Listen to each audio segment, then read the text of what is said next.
सहनाववतु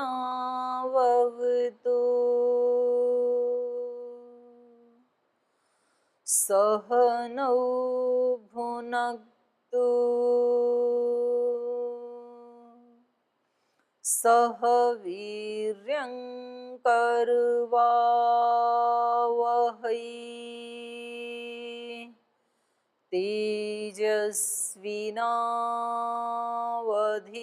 तेजस्विनावधीतमस्तु मा विद्विषावहै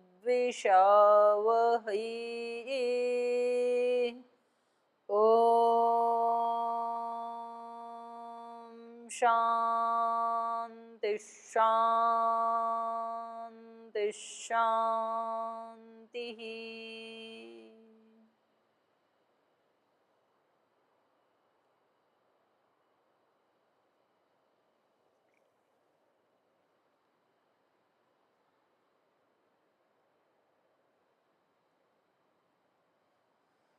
पिछली कक्षा में चर्चा कर रहे थे कुश और लव के गुणों की, कि कैसे वो अनेक अनेक विद्याओं में निष्णात हैं एक ही साथ। एक तरफ उनकी बुद्धि इतनी मेधाविनी है, मेधा से युक्त है कि कितना कुछ उनको याद है। 24,000 श्लोक रामायण के, वेदों के मंत्र, दूसरे धर्म ग्रंथ, माने स्मरण शक्ति उनकी इतनी तीव्र है। फिर दूसरा, संगीत विद्या में भी वो निष्णात हैं, उसके स्थान, मूर्छना आदि का सब वो उसके पंडित हैं, उसके बारे में सूक्ष्म से सूक्ष्म उनको मालूम है। और फिर संगीत विद्या के साथ साथ उनका धनुर्विद्या में इतने निष्णात हैं, और संगीत विद्या में भी वोकल भी उनका कंठ भी बहुत मधुर है, और वो वीणा आदि भी बजाना भी जानते हैं, इंस्ट्रूमेंटल म्यूजिक, दोनों म्यूजिक में निष्णात हैं। और फिर धनुर्विद्या में भी निष्णात हैं, वेदों के भी वेदज्ञ हैं, और उनका रूप भी देखने में बहुत सुंदर है, जैसे गंधर्व कुमार हों, और उनका धैर्य पराक्रम आदि ऐसे है जैसे साक्षात दूसरे श्री राम ही हो। राम बिंब हैं यदि, तो कुश और लव उनके प्रतिबिंब हैं। तो ये हम पढ़ रहे थे कि उन दोनों राजपुत्रों को महर्षि वाल्मीकि जी ने ये संपूर्ण रामायण महाकाव्य धर्म के, जिसमें धर्मानुकूल अनेक प्रकार के छोटे छोटे आख्यान हैं, अनुत्तम आख्यान हैं, वो सब उनको सुनाई। और उसको याद करके, मतलब गुरु से सुनते सुनते ही याद कर लिया उन्होंने, इतनी तीव्र उनकी मेधा हो गई। और ऋषीणाम च द्विजातीनाम साधूनाम च समागमे यथोपदेशम तत्वज्ञो जगतुः सुसमाहितौ। तो फिर ये क्या करने लगे, उसको याद करके, जहाँ कहीं ऋषियों की सभा होती, ऋषिणाम समागमे, द्विजातीनाम च समागमे, जहाँ कहीं विद्वानों की सभा होती, साधूनाम च समागमे, और जहाँ कहीं साधुओं की सभा होती, समागम होता, तो ऐसे उन अनुष्ठानों में ये जाने लगे। और यथोपदेशम, जैसे जिस सभा में जाते, जैसी वहाँ की सिचुएशन होती, जो टॉपिक वहाँ चल रहा होता था, यथोपदेशम सुसमाहितौ, अत्यंत एकाग्रचित्त होकर के जब ये अपनी बात कहते हैं, तो देखो ये कितनी बड़ी एक क्वालिटी है। एक जो हमारा योग का पैकेज है, वो ही 8 प्राणायाम, वो ही 12 योगासन, वो ही 20 दंड बैठक, वो का वो ही सारा पैकेज हमारे सभी शिक्षक करवाते हैं। पूरे देश भर में हमारे लाखों योग शिक्षक हैं, तो पैकेज वो ही है, बातें वही बोलनी है, वही 8 प्राणायाम हैं, लेकिन उनका तरीका सबका अपना अलग अलग है। अब उसमें कुछ ऐसे योग शिक्षक हैं कि वो अपने कार्य को इतनी निपुणता से करते हैं कि उनके शिविर में 500 लोग, 1000 लोग, 2-2 हजार लोग भी आते हैं। कुछ ऐसे भी हैं कि जिनके योग कक्षा में 10 लोग भी नहीं आते, 20 लोग भी नहीं आते। तो ये अंतर क्या क्यों है, ये दो उसके कारण होते हैं। एक तो वो व्यक्ति किस लेवल के ऊपर जी रहा है, जो वो बोल रहा है उसको वो स्वयं जी रहा है या नहीं जी रहा है, और दूसरा है कि वो जी भी रहा है तो उसको अभिव्यक्त करना आ रहा है कि नहीं, उसको बताते समय यदि उसका चित्त समाहित नहीं है, वो इधर उधर की बातों में यदि बिखरा हुआ है, तो फिर वो अपनी बात को ठीक से नहीं कह पाएगा। तो चित्त कोई भी काम करने के लिए, चाहे वो भजन गाना है, चाहे वो भाषण देना है, चाहे वो किसी से बातचीत करना है, तो जितना वो व्यक्ति अपने आप को एकाग्र करेगा, जितना वो समाहित होगा, उतना ही उसकी बात सशक्त तरीके से वो दूसरे के अंदर उतार सकता है। तो उसके अंदर बिल्कुल डूब जाना, उसमें तल्लीन हो जाना, जिसको श्रद्धेय स्वामी जी महाराज भी हमें बताते रहते हैं कि जब जिस काम को करो तो पूरा का पूरा उसमें डूब जाओ, उसमें पूरा का पूरा आप आनंद लें, तो वो ज़्यादा सशक्त होती है फिर। तो ये जो भी अपनी बात कहते हैं, इसके लिए यहाँ पर एक विशेषण दिया कि यथोपदेशम तत्वज्ञों सुसमाहितौ जगतुहु। तो वो जब ऋषियों की सभा में जाते, तो यदि कोई ऐसी तत्व की वार्ता चल रही होती, तो बिल्कुल अपने चित्त को एकाग्र करके, और जैसे कि मतलब वो बिल्कुल वो भी एक ऋषि ही हैं, ऐसे तरीके से उस बात में डूब करके तब वो अपनी बात को कहते थे। कहीं विद्वानों की बात में सभा में कहीं जाते हैं और वहाँ पर उनको अपनी बात कहनी है, तो पूरे तथ्यों के साथ, प्रमाणों के साथ, और पूरा उसको वैज्ञानिक तरीके से पेश करते हैं। जब उनको किन्हीं साधुओं की सभा में जाना होता है, तो अत्यंत विनम्रता के साथ और बहुत ही एक साधुपने के साथ, निरभिमानिता के साथ वो अपनी बात को रखते हैं। अर्थात जैसा जहाँ का माहौल होता है, तो उसी रूप में वो पूरे एकाग्र चित्त होकर के, सुसमाहित चित्त होकर के वो अपनी बात को कहते हैं। तो इसका फिर प्रभाव पड़ता है। ढीले ढाले मन से, वो गांव की भाषा में बोलते हैं कि वो रोता हुआ जाएगा तो मरे की खबर लाएगा। जब हम काम करने के लिए जाते ही ऐसे हैं कि ठीक है ये तो थोड़ा सा निभाना है, तो फिर उसका प्रतिफल भी वैसा ही आता है। और जब व्यक्ति को ये लगता है कि मैं इस समय इस काम में लगा हूँ ना, तो इसको ऐसा करूँगा कि मेरे से सुंदर कोई और कर ही नहीं सकता है। ऐसा नहीं है कि सचमुच मेरे से सुंदर कोई नहीं कर सकता है, क्या पता कोई बहुत सुंदर करने वाला हो, पर मेरी दृष्टि में मेरी जितनी शक्ति है, मैं अपनी शक्ति के अनुसार उसको सुंदर नहीं, सुंदरतर नहीं, सुंदरतम करूँगा, कि मैं इससे ज़्यादा अच्छा नहीं कर सकता हूँ, वहाँ तक अपने कार्य को लेके जाना।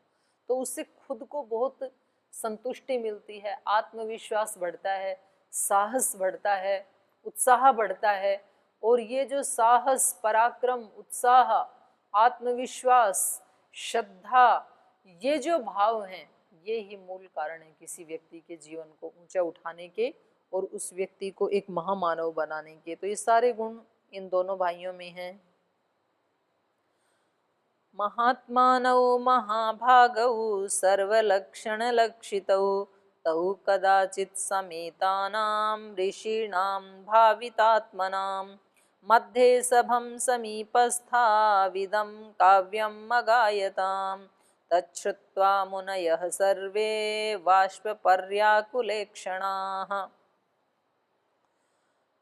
महात्मानौ महाभागौ सर्वलक्षण लक्षितौ। तो ये जो दोनों कुश और लव, ये जो दोनों महान आत्मानव, महात्मानव माने महान आत्माएं, महान आत्मा उन्हीं को कहा जाता है जिनके विचार महान होते हैं, जिनके भाव महान होते हैं, जिनका मन, बुद्धि, चित्त ये सब महान होते हैं, जिनका आचरण व्यवहार महान होता है, उनको महान कहते हैं। आत्मा तो सबकी बराबर ही है, तो उनको कह देते हैं महात्मानव। महाभागौ, महाभागः तो भज सेवायाम, और सर्वलक्षण लक्षितौ, सब प्रकार के शुभ लक्षणों से जो सुशोभित हैं, लक्षित हैं। तौ कदाचित समेतानाम ऋषिणाम भावित आत्मनाम, भावित आत्मा, भावित आत्मा मतलब आत्मा का और ब्रह्म का साक्षात्कार कर लिया है जिन्होंने, अपने जीवन को कृतकृत्य कर लिया है जिन्होंने, जो आत्मवेता और ब्रह्मवेता ऋषि हैं, जिन्होंने जीवन के प्रयोजन को प्राप्त कर लिया है, जो जीवन मुक्त योगी हैं, उनके लिए ये शब्द प्रयोग किया जाता है भावित आत्मनाम। भावित आत्मनाम ऋषिणाम, उन कृतकृत्य हुए ऋषियों की कदाचित एक बार तऊ वे दोनों सभम मध्य समीपस्थाविदम, किसी सभा में गए और उनके पास बैठे उन ऋषियों के, कैसे ऋषियों के, आत्मवेता और ब्रह्मवेता, मतलब बहुत ऊंचे ऋषियों की सभा में पहुंच गए और वहां उनके पास बैठे। सभम मध्य समीपस्थाविदम काव्यम अगायताम, और फिर जब उनकी बारी आई कुछ बोलने की तो उन्होंने यही अपने गुरु के द्वारा सिखाई हुई जो रामायण महाकाव्य की कथा थी ये वहाँ पर सुनाई, और ऐसे सुनाई, उसमें ऐसे डूब गए, ऐसे अपने चित्त को एकाकार करके उन्होंने उसको सुनाया कि तच्छ्रुत्वा, उसको सुनने के बाद सर्वे मुनयः, वे सारे मुनि, वाष्प पर्याकुलेक्षणा, हाँ, उनकी आंखों से आंसू बहने लगे। मतलब हमारे एक स्वामी जी हैं, श्रद्धेय स्वामी ब्रह्मदेव जी महाराज, कर्नाटक में रहते हैं, तो वो कई बार ये बात कहते हैं, उनसे कोई पूछे कि स्वामी जी एक भजन सुनाएं आपको, तो वो कहते हैं कि देखो एक शर्त है, आप जब भजन सुनाएं तो मेरी आंख में आंसू आ जाए, तब तो आपका भजन सुनाना सार्थक है, और नहीं तो मुझे ऐसे भजन सुनने की जरूरत नहीं है। क्या आप ऐसे भाव से, हृदय की ऐसी गहराई से गा सकते हैं? मतलब उनका कहने का अभिप्राय ये होता है कि यदि आपको भजन गाना है तो वो भजन कंठ से नहीं आना चाहिए। मतलब आजकल तो ऐसे करते हैं लोग कि कहीं से कोई फिल्मी गीत चुरा लिया और उसमें बस थोड़े से शब्दों को हटा दिया, इधर से उधर कर दिया, जो वहाँ कोई प्रेमी प्रेमिका के लिए बोला जा रहा था तो यहाँ भगवान का नाम लगा दिया या गुरु का नाम लगा दिया और वो का वो गीत बना लिया। या फिर किसी दूसरे संस्थान से, किसी दूसरे ग्रुप से किसी भजन को उठाया, वहाँ उन्होंने अपना नाम फिट कर रखा था, इन्होंने उठा के अपने वाला फिट कर दिया।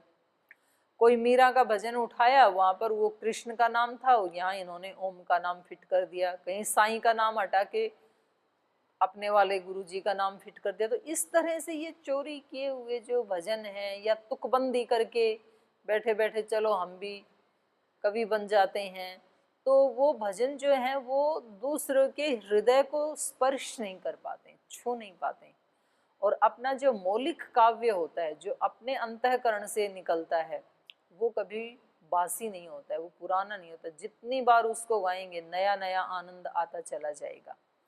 तो ये जो महाकाव्य, एक तो ये निकला ऋषि के हृदय से, वाल्मीकि ऋषि, उन्होंने इस काव्य को लिखा है। ये किसी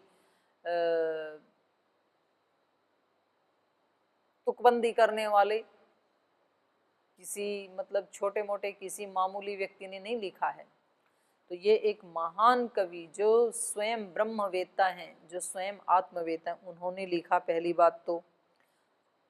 और दूसरा, ये इतने संयमी हैं, इतने पवित्र हैं, इतने ब्रह्मचारी हैं, ये इनका जीवन इतना तप से पवित्र हुआ है, इतने महान माता पिता की ये संतानें हैं कि जब ये गाते हैं तो बस पूरा का पूरा अस्तित्व वहाँ पर एकाग्र हो जाता है। तो यदि जब कोई व्यक्ति भजन गाता है और दूसरे का मन उससे एकदम शांत हो जाता है, या उसकी आंखों से आंसू आ जाते हैं कृतज्ञता की, भक्ति के, प्रेम के, तो फिर समझना चाहिए कि वो हृदय से गाया जा रहा है। तो इन्होंने वहाँ पर आत्मवेता ऋषियों की आंखों में आंसू लाना, वो तो सब जानते हैं, तो वो किसी चीज़ से प्रभावित नहीं होते हैं। जो ब्रह्मवेता और आत्मवेता होते हैं तो वो ना कभी सुखी होते हैं ना कभी दुखी होते हैं, लेकिन उनकी भी आंखों में आंसू ला दिए तो हम सोच सकते हैं कि कितनी इनके अंदर महानता रही होगी।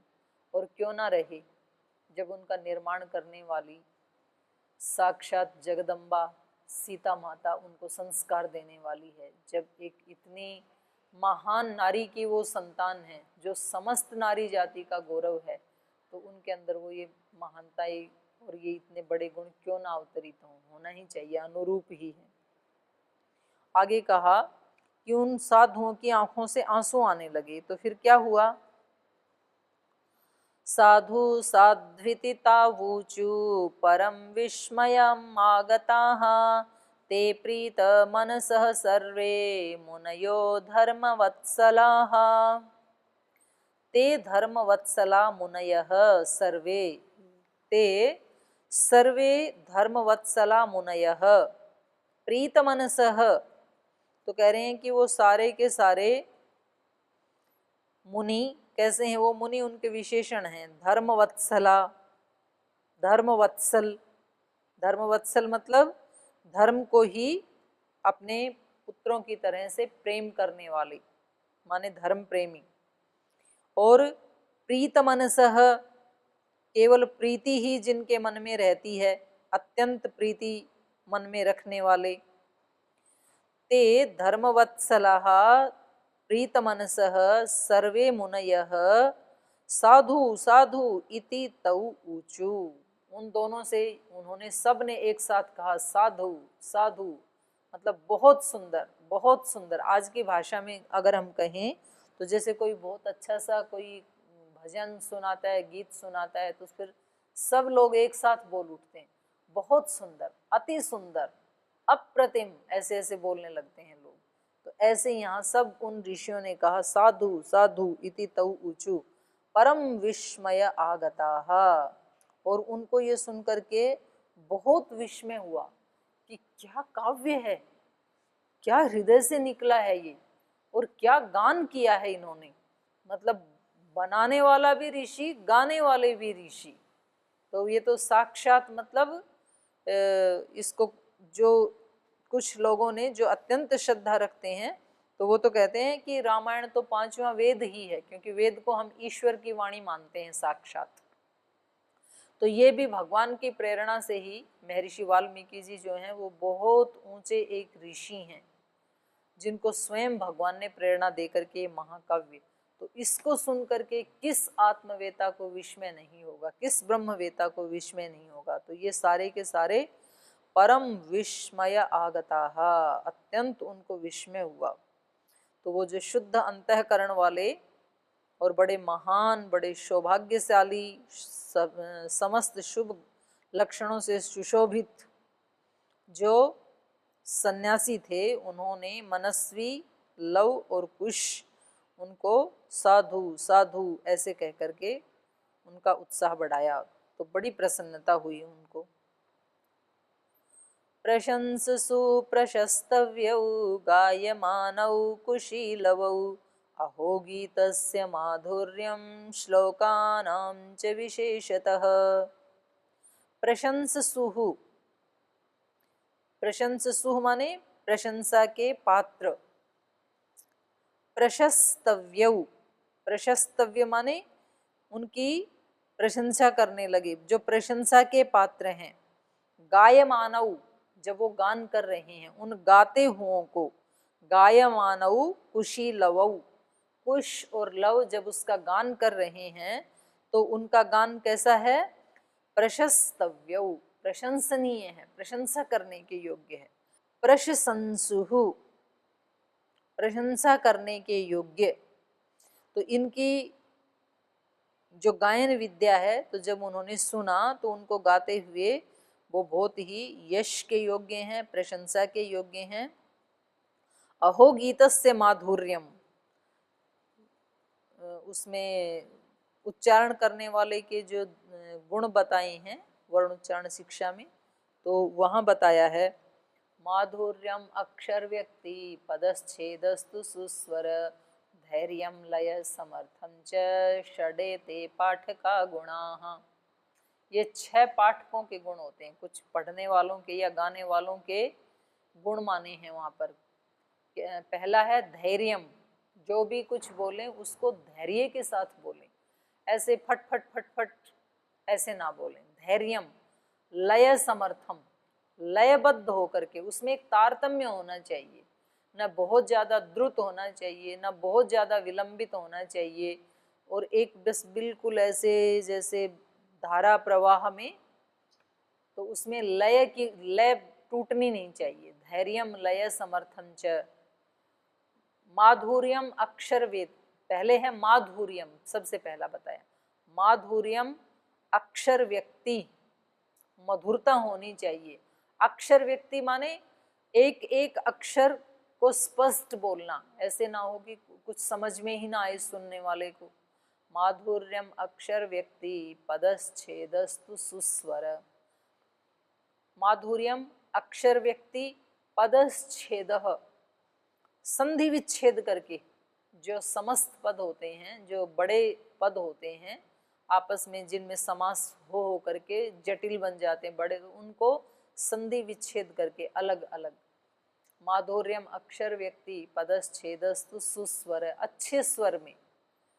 धैर्यम लय समर्थम च, धैर्य पूर्वक और लय के साथ। षडेते पाठका गुणा, तो ये सारे गुण इनमें हैं जो उन पाठकों के गुण बताए हैं। तो ये इन साधु कह रहे हैं अहोगीतस्य माधुर्यम, जो सबसे पहला गुण है गाने का माधुर्यम, वो इनके अंदर है। तो इन्होंने कहा क्या माधुर्य है। श्लोकानां च विशेषतः, विशेष रूप से अद्भुत हैं ये श्लोक। अद्भुत क्यों ना हो, जब वो महर्षि वाल्मीकि जी के अंतःकरण से निकले हैं तो साक्षात भगवान की प्रेरणा से और भगवान से ही वो निकले हैं, तो इसलिए वो विशेष तो होने ही हैं। चिरनिर्वृत्तम अप्येतत् प्रत्यक्षमिव दर्शितम् प्रविश्यतौ उभौ सुष्ठु तथा भावम् अगायताम् सहितौ मधुरम रक्तम संपन्नम स्वर संपदा। तो कह रहे हैं चिर निवृत्तेतम अपि एतत् प्रत्यक्षम इव दर्शितम। यद्यपि रामायण तो पहले ही लिख दी थी महर्षि वाल्मीकि जी ने, तो जब तो ये पैदा भी नहीं हुए थे तभी लिख डाली थी। तो कह रहे हैं चिर निर्वृत्ते अपि एतत्, चिरकाल से इसकी निवृत्ति हो गई तो भी एतत् प्रत्यक्षम इव दर्शितम, जब ये गा रहे हैं तो ऐसे लग रहा है कि जैसे वो घटनाएं प्रत्यक्ष ही घटित हो रही हैं। और ये बात तो लव कुश गा रहे हैं तब की कह रहे हैं। ये कह रहे हैं कि लव कुश जब सुनाते हैं तो ऐसे लगता है कि ये घटनाएं कभी पहले नहीं घटी, बल्कि अभी हमारी आंखों के सामने जैसे घटित हो रही हैं। तो ऐसे हम उसमें डूबते चले जाते हैं। और लव कुश को भी सुनाए हुए 9 लाख वर्ष हो गए, लेकिन हम तो आज भी जब रामायण को देखते हैं 9 लाख वर्ष के बाद भी, जब कोई उसको गाता है, कोई सुनाता है या टीवी आदि पे देखते हैं, तो आज भी 9 लाख वर्ष के बाद भी ऐसी अनुभूति होती है कि जैसे हम उन घटनाओं को प्रत्यक्ष अपनी आंखों के सामने घटित होता हुआ देख रहे हैं।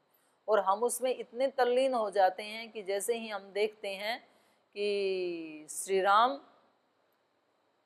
का जन्म हो रहा है, महाराजा दशरथ अपने गुरु के पास जाते हैं, तो हम भी हर्षित होने लगते हैं उनके साथ। जब हम देखते हैं कि वो शिव जी के धनुष को तोड़ रहे हैं तो हम भी आह्लादित होने लगते हैं। जब हम देखते हैं कि सीता माता के घर आने के बाद और कुछ दिन ही अपनी ससुराल में रहने के बाद उनको वनवास जाने का दुर्भाग्य उनके जीवन में आ जाता है और उनको सब अपने वस्त्र आभूषण उतार रही होती हैं, तो हमारी आंखों से आंसू बहने लगते हैं। माने हमें ऐसे लगता है कि अभी अभी हमारी आंखों के सामने ही ये घटित हो रहा है, ये सब उनका वस्त्र आदि और आभूषण आदि को उतारा जा रहा है। तो उस समय भी ये ऐसा ही लग रहा था जब ये सुना रहे थे। तो ये कह रहे हैं कि चिर निवृत्ते अपि एतत्, यद्यपि ये घटनाएं पहले निवृत्त हो चुकी हैं, बीत चुकी हैं, समाप्त हो चुकी हैं। चिर निवृत्तेपि एतत् प्रत्यक्षम इव दर्शितम, जब वो सुनाते हैं तो लगता है कि अभी प्रत्यक्ष ही हो रहा है। प्रविश्यतौ उभौ सुष्ठु तथा भावम अगायताम, ऐसा क्यों लगता है? क्योंकि तौ उभौ, वे दोनों भाई, सुष्ठु प्रविश्य, अच्छी प्रकार से उन शब्दों में प्रवेश करके, जिसको कहते हैं ना डूब जाना, जो बोल रहे हैं, जो गा रहे हैं, हम कहते हैं कि भाई उस भाव में डूब करके गा रहा है, तो ये डूबना क्या है वो यहाँ पर कह रहे हैं। तौ उभौ सुष्ठु प्रविश्य, वे दोनों के दोनों जब वो सुना रहे हैं तो उन शब्दों में, उस काव्य में अच्छी प्रकार से प्रवेश करके, तथा भावम अगायताम, उसी भाव, उन्हीं भावों से भावित होकर उसको गा रहे हैं। कहीं करुण रस के श्लोक आते हैं तो करुणा से भर जाते हैं, कहीं पराक्रम के श्लोक आते हैं तो पराक्रम से भर जाते हैं, कहीं रुद्र रस के श्लोक आते हैं तो रुद्रता धारण कर लेते हैं, कहीं प्रेम रस के श्लोक आते हैं तो प्रेम से भर जाते हैं। जैसे जैसे वो वर्डिंग है वैसे वैसे ही भाव से वो भावित हो जाते हैं, उसमें अच्छी तरह प्रवेश कर जाते हैं। तो ऐसा लगता है उनका सुन करके कि जैसे अभी अभी ये घटनाएं हमारे सामने घटित हो रही हैं। सहितौ मधुरम रक्तम संपन्नम स्वर संपदा, तो कह रहे हैं उसमें प्रवेश करके क्या करते हैं, रक्तम संपन्नम, रक्तम माने रंगे जाना, मानो किसी चीज में जैसे कहीं लाल रंग का कोई पानी का ड्रम रखा है और उस ड्रम में अगर किसी ने प्रवेश किया तो बाहर निकलेगा तो कैसा दिखाई देगा, लाल ही दिखाई देगा, रंग के आएगा ना उसमें। तो ये जिन भावों में डूबते हैं वैसे ही ये प्रतीत होते हैं, तो इसलिए कहा रक्तम संपन्नम, वो बिल्कुल उसी रंग में रंगे गए हैं, उसी से संपन्न हो गए हैं। मधुरम सहितौ, लेकिन तो भी मधुरता को नहीं छोड़ते हैं। मधुरम सहितौ स्वर संपदा, जो स्वर की संपदा है, स्वर की संपदा है माधुर्य, उस स्वर की संपदा को, माधुर्य को नहीं छोड़ते हैं, बल्कि उससे रक्त रंजित होकर के, उससे संपन्न होकर के ये इस पाठ को सुना रहे हैं। एवं प्रशस्यमानौ तौ तपश्लाघैर्महर्षिभिः संरक्ततरम् अत्यर्थं मधुरं तावगायताम्। तो कह रहे हैं इस प्रकार से प्रशस्यमानौ तौ, प्रशंसा किए जाते हुए वे दोनों, किसके द्वारा प्रशंसा किए जा रहे हैं, तपश्लाघै महर्षिभिः, तप में निष्णात जो महर्षिगण हैं, अत्यंत तपस्वी जो महर्षिगण हैं, उत्तम तपस्या से युक्त जो महर्षिगण हैं, उन महर्षियों के द्वारा प्रशंसा को प्राप्त कर रहे, किए जाते हुए ये दोनों भाई संरक्ततरम मत्यर्थम मधुरम तौ अगायताम, जितनी वे प्रशंसा करते हैं उतने ये और ज्यादा संरक्तर हो जाते हैं, माने उतना ही और अच्छे से सुनाते हैं। तो जो हम पिछली कक्षा में बात कर रहे थे कि किसी दूसरे व्यक्ति के गुणों की प्रशंसा करनी चाहिए, तो उससे क्या होता है, उस व्यक्ति को वो गुण बढ़ाने की और एनर्जी मिलती है कि फिर मैं और ऐसा ही बनूं। तो जैसे ही ये ऋषि इनकी प्रशंसा करते हैं तो ये और ज्यादा अच्छे से सुनाते हैं। संरक्त तरम अत्यर्थम मधुरम तौ अगायताम, तो उसको और ज्यादा मधुरता से और ज्यादा डूब करके उसको गाते हैं। तो इस प्रकार से ये बढ़ रहे हैं कुशलव, और रामायण महाकाव्य भी आगे बढ़ रहा है और आज का समय भी आगे बढ़ रहा है। तो आज की कथा को तो यहीं विराम देते हैं, शेष कल।